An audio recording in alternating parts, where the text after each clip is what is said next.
Congratulations on buying the swing jacket. Hello, I'm Jim Hardy, and I'm here to teach you how to get the best results from the swing jacket, how to use it so the swing jacket becomes your teacher.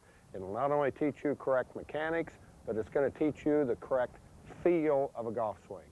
Now, in order to accomplish that today, there are several objectives I'd like to do. First of all, I want to teach you how to put the swing jacket on and how to fit it so it'll be most effective when you go to use it. Second of all, I'd like to do a few things before you start using the swing jacket. I'd like to run through the correct grip and the correct stance and the correct posture. So when you do start swinging with the swing jacket on, we've got those things in place.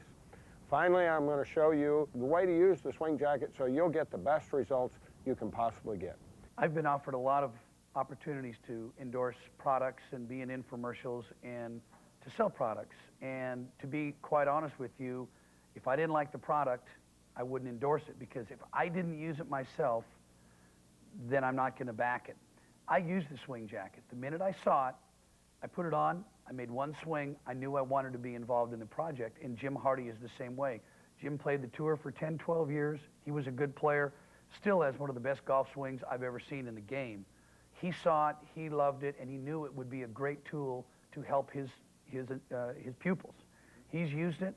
People have improved their game with it, and I believe in it, and that's why I'm endorsing it, because I use it, and I wholeheartedly recommend it for golfers of all levels and all handicaps. I'd like to introduce Mr. Clay Elkins to you. Hi, Clay. Hi, welcome back. Thank you. Clay was one of our volunteers that we used on the infomercial, and Clay's results were so phenomenal during the infomercial, both in distance and in accuracy, that we asked Clay back today in order to help us as a student to use the swing jacket. First thing I'd like to do with Clay is let's talk about putting the swing jacket on itself. Now, you notice on the back of the swing jacket, there's a couple of straps back here.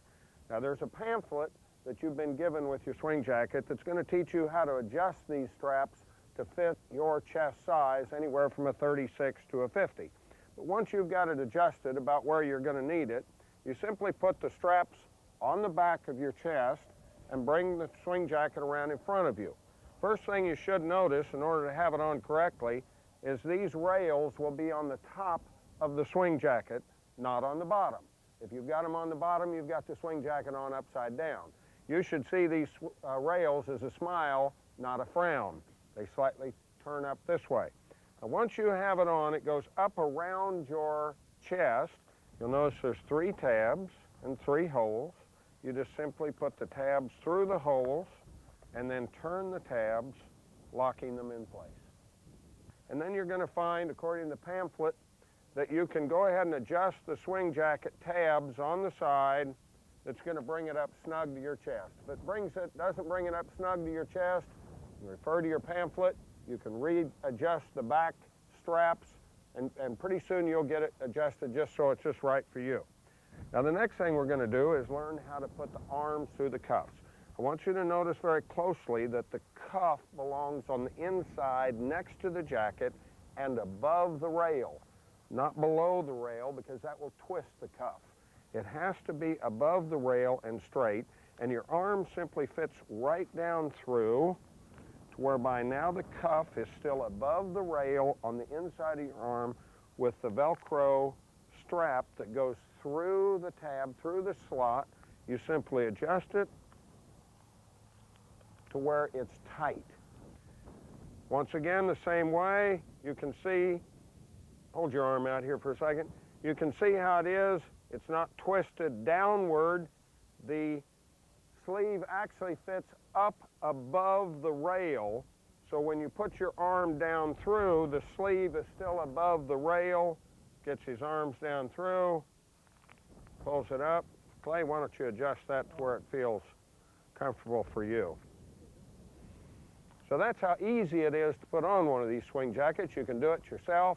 I would suggest that once you have found the right comfortable fit for you in the back, that you simply take a pin the next time you have it off and you make a couple of marks right in here that kind of show where the swing jacket's supposed to be for you. That way you can put it back there the same way every time. One last thing you might check is the location of the swing jacket must be fairly high on your chest. It shouldn't be down around your stomach or your waist area, but it needs to be up on your chest pretty good. If it gets down on your chest pretty far, you're going to have a hard time hitting the golf ball. So make sure it's up on the upper part of your chest.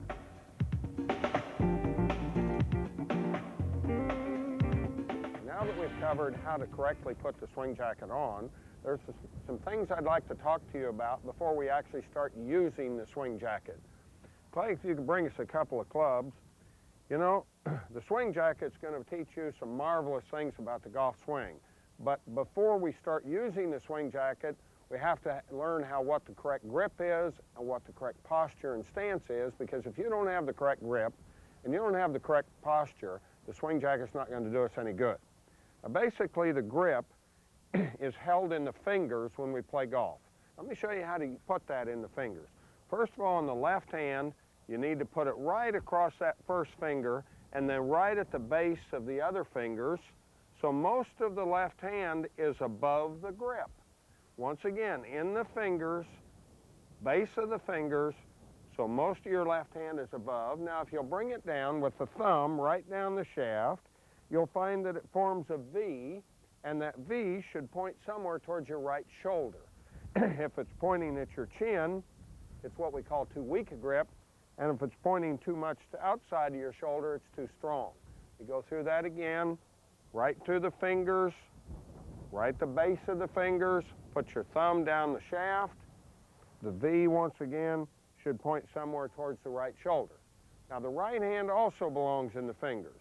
It's going to be right in the fingers, never in the palm. Palm's the wrong place, it's the wrong size of grip. Most people like to put the club in the palm with the right hand because they feel more powerful that way.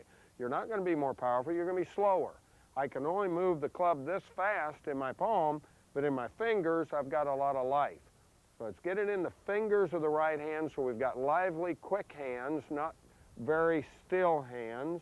And as far as the V in the right hand, the V in the right hand will also point somewhere towards the right shoulder. Now, as far as fingers on the backside go, this is a baseball grip that just slid down here. This would be an overlap. That would be an interlock. Those are kind of different fundamentals for each one of you, and for any beginners out there trying that, try any of the three.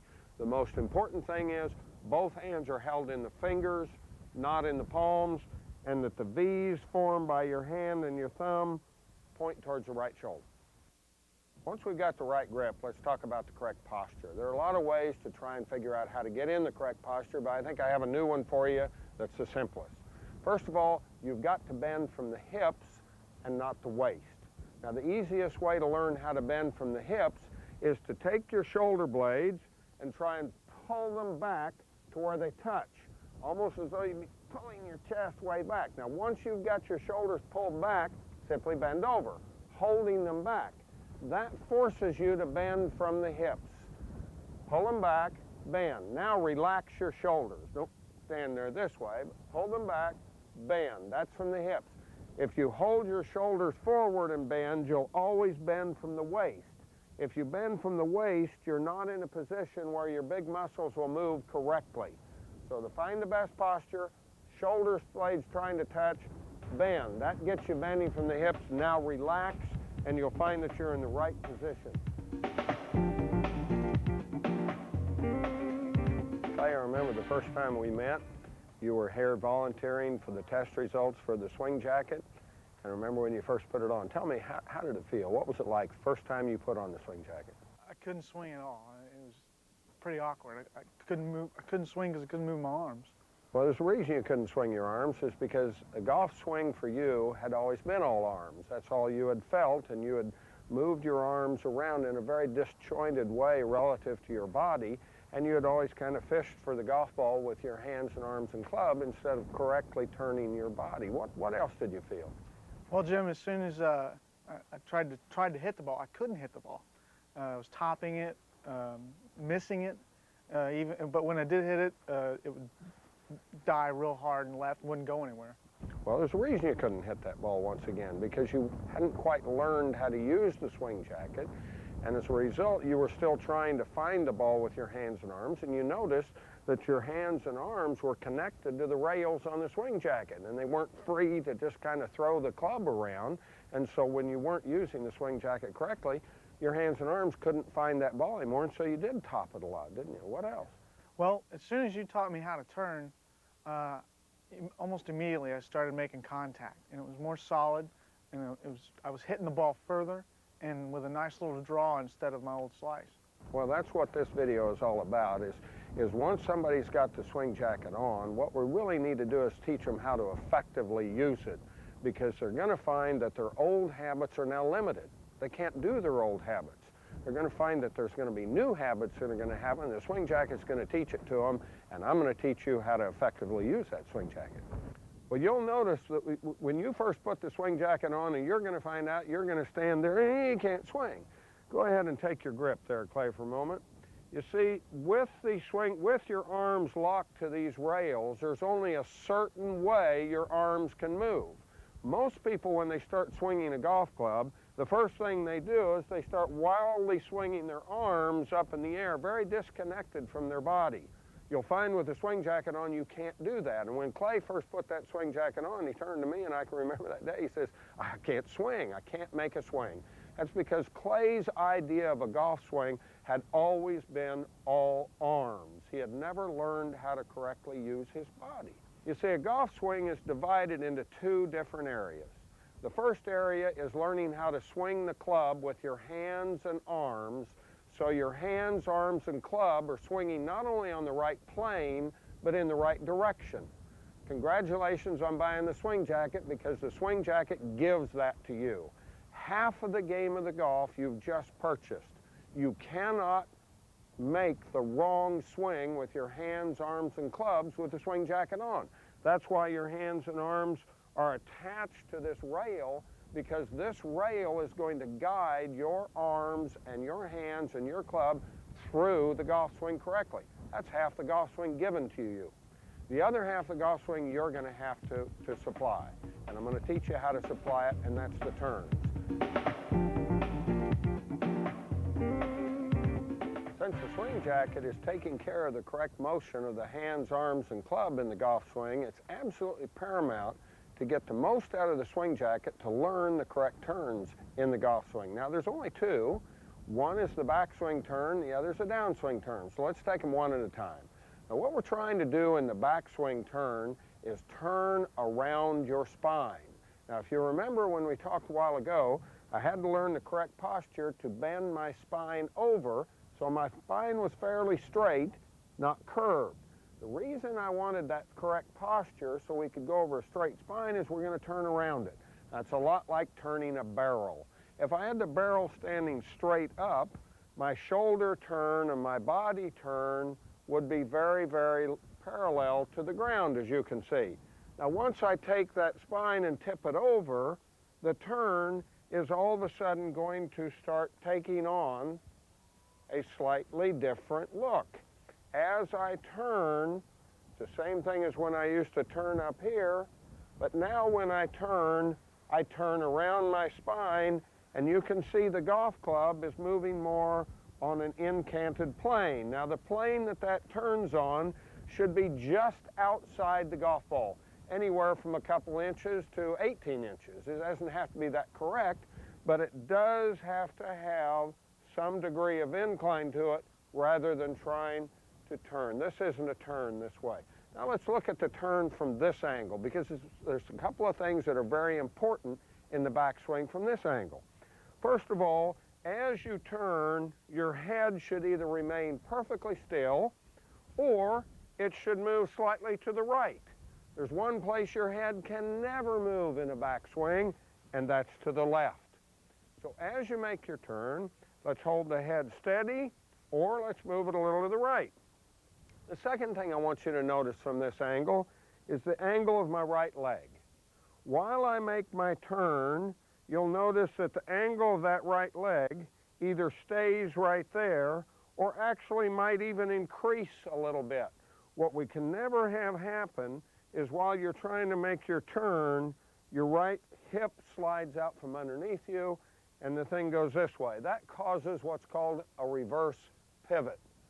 So from this angle, what we're trying to do is keep our head still or move it to the right and keep our leg in the same angle or even increase that angle. Now before you start hitting golf balls in the swing jacket, I want you all to put on the swing jacket and rehearse in front of the mirror at home so you can get these things correctly. Now, it's very easy to stand in front of the mirror and find your spine angle. Once you've found the spine angle, just put a club up here on your shoulders with a swing jacket on and make a good turn. See if once you've made that turn, if that club is pointing this way or if it's too level here. Keep rehearsing that turn in your shoulders. From over here, take a look at the mirror from the angle I'm at. Look up and see if your head is remaining fairly steady. It's okay if it moves a little to the right, but notice this leg and this part in particular. As you turn, you can see that I'm not losing ground to the right. That's when you get in trouble. It's when that happens and it gets that way. So a backswing turn is primarily upper body, and it's a turn around your spine. Clay, let's see you try a couple of them. First of all, from facing the mirror that way, put the club up, that's fine. Now, we're going to bend over into your posture. You're going to keep your head either fairly steady or move it to the right, and you're going to go ahead and make your turn. And you'll notice Clay maybe straightened up a little too much. He'd have been better there and let his head come across over this way. Fairly typical mistakes that students will make. Try it again. And if you can't quite get into place, you'll find that coming around here by moving the hips a little bit more forward and the upper body a little bit more this way, you can see that he's a little bit more centered. Go ahead and give it a try again. That's perfect. Good for you, Clay. Now let's talk a little bit about the downswing turn. The backswing turn is made primarily with the upper body. The downswing turn is made primarily with the lower body. Now when I say the lower body, particularly with the left hip, to easily turn the left hip, if you'll zero in on this pants pocket, right here the bottom of your pants pocket, that's what we'll refer to as the left hip. It's not quite, but it's the easy place for all of us to find. Now once you've made a good backswing turn, if you'll grab a hold of that left pants pocket at the bottom, it's going to do two things. It's going to move slightly towards the target, but it's also going to turn around what I call behind your shoe. Now if you do those two things, you'll find that that unwinds the upper body in the proper way, it shifts your weight, and it leaves you standing very balanced on your left leg looking at the target. Clay, let's see you try that. That's it. Right there. And as if I come around here to Clay, go to the top and stop.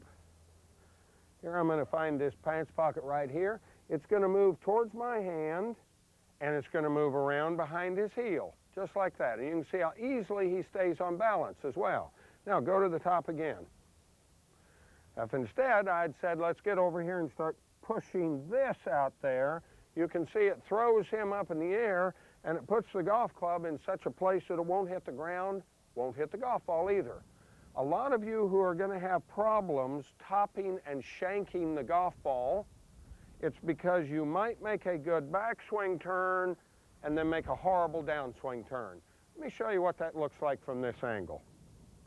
Once I've made a good backswing right here, and as I start down, you can see my hips are relatively parallel with the target line.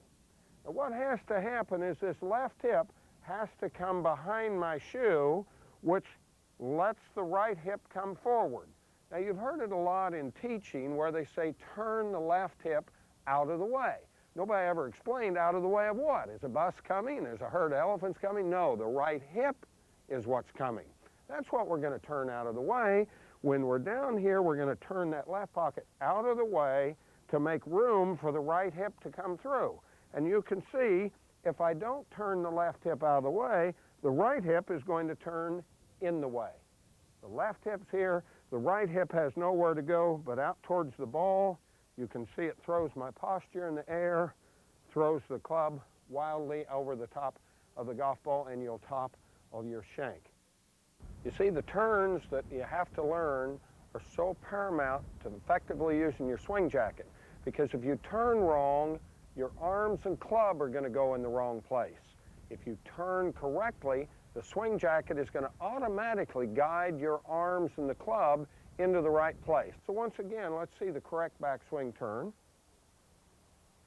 There you can see it. He's got a nice angle to his shoulders. It's not too vertical and it's not too horizontal. That put him in the right place at the top. Now come on back down to impact. That's it. By moving his lower left side, this pocket I talked about, you can see it brought him right down from the inside. Didn't bring him inside out, didn't bring him outside in. The arms followed the exact place the body tried to put him in correct impact. Now as he continues to turn the left hip around to the left, you'll find that the golf club comes back on around and right up. So the important thing is, if you move your body correctly, the golf swing is going to be not only in the right plane, but in the right direction. That's thanks to the swing jacket, because you can't move it the wrong way as long as you're turning correctly. Now what I'd like for you all to do before you hit golf balls is to practice this backswing and this downswing in front of a mirror. It's very important you get that right. Then we're going to go out and hit some golf balls. Speaking of that, why don't we go hit some golf balls? I'm ready. All right. I play in so many pro-ams on the tour, and you try to help your amateurs because the amateurs they want to improve just like me. But I will take an amateur and I will literally place the club where I want it to be at the top. And then they can make a practice swing and it's perfect. But the minute they make a swing at the ball, it's totally back to the old golf swing. You put them in the swing jacket and they make that practice swing and it's perfect, but then they're forced to make that same perfect swing over the ball, and it's like a whole new world opens to them. And that's what excites me about it, because you now, instead of wasting all the words and all of the demonstrations and all of the rigmarole of trying to get them to do it properly, you put them on, put the swing jacket on them, and boom, they say, oh, that's what you want me to do. And it's like an instant lesson.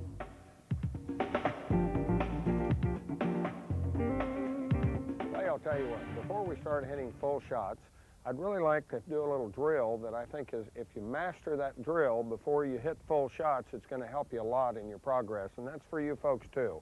Once you've learned, you felt that you're very comfortable in front of the mirror with the kind of swings you're making, then when you get to the golf course, there's a drill of half shots that I'd like for you to do. Now when I say a half shot, what's a half shot? It is a half shot. Meaning if you've got a 7-iron and you normally hit it about 140 yards, half shot would be 70 yards. So it's a halfway back, halfway through swing. Looks a lot like this. You're still going to make a full turn, but your arms are only going to go back about waist high. You're going to find your left hip and you're going to make a full turn in the follow through, but you're going to only have your arms go about halfway through.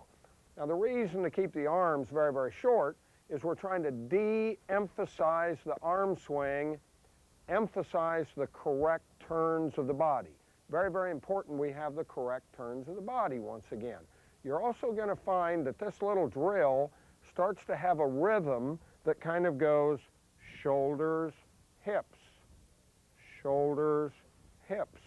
And the arms aren't moving very much. Shoulders, hips, right there. Halfway, shoulders, hips. Until it's almost a mesmerizing kind of thing where you say to yourself, shoulders, hips, shoulders, hips. Say it out loud while you're doing it. It will start to give you the metronome of your golf swing. The metronome of your golf swing should be located in the pivot of the body rather than in the swinging of the hands and arms. If you just say shoulders, hip, shoulders, hip, you'll all of a sudden find that you're picking the golf ball up with better tempo, better balance, better rhythm, better timing than you ever have. In this little half drill, you'll be hitting the ball solidly every single time. Let's go ahead and try a few here, Clay. Little half swings, and all counted out, shoulders, hip. Good. Do it again. Shoulder, hip. That's it. Now, one of the things we've worked hard on Clay on with the golf swing is to keep his shoulder angle during his backswing. Clay tends to swing his shoulders too flat, and when he swings his shoulders too flat, the club goes around on the inside too flat. So as Clay, as you're doing this, even this, be very aware that when you turn, you're turning on the right angle. Same thing, almost say it out loud to yourself, Clay, shoulders and hip. Shoulders and hips. Good, that's perfect shot right there.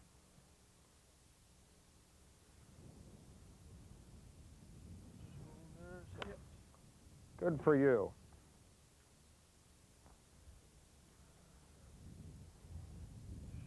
Shoulders, hips. Beautiful, those are beautiful shots. You can see Clay, one more here, Clay. You can see Clay has certainly mastered this little drill. Shoulders, hips.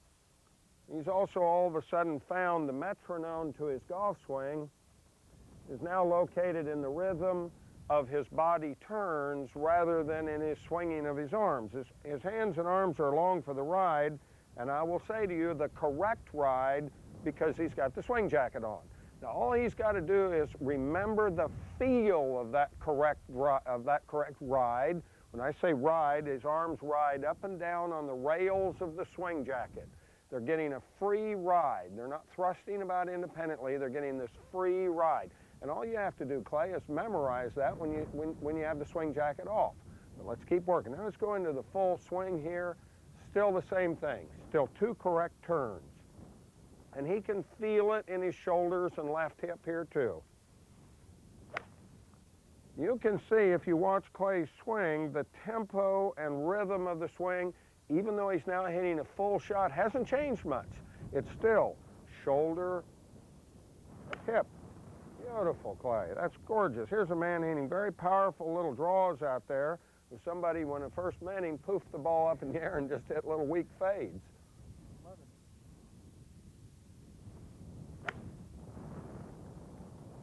Very good, Clay. I just want to summarize a few things for you. If you recall, once we got the swing jacket on, we learned how to correctly grip the golf club and to correctly take our posture. If you're still confused about those, I'd suggest you review that part of the tape. As far as the swing itself goes, we've got to learn to make a good upper body turn in the backswing, a good left hip lower body turn in the downswing. When you learn those 2 turns, all you've got to do then is memorize the feeling you had of your arms tied into those turns, tied into wherever the turns are going, the arms are going too. The golf swing is no longer too upright, too flat, too much inside out, too much out to in. You've got it on a perfect plane in the right direction. Well, I don't want to mislead anybody and tell them that you buy this swing jacket and it's going to turn you into a scratch player. That is not going to happen. You don't become a good player or a great player without hard work. Look at the great players in the history of the game. It didn't happen overnight. It took many years of hard work, and that is true for the average player. If they want to take strokes off their game, they've got to practice properly. And with the swing jacket, you can do that. But 5 swings in the swing jacket a day is not going to improve your swing. 10 is better than 5, 20 is better than 10, et cetera, et cetera. You've got to work at it. No differently than if you work on your putting, your chipping, or your bunker play. The more you wear the swing jacket, no matter what level of golfer you are, if you're an athlete, and I don't think amateur players today give themselves enough credit for being good athletes. They're good athletes, and they can hit the ball properly. With the swing jacket on, given some time and some patience, you're going to hit the ball better.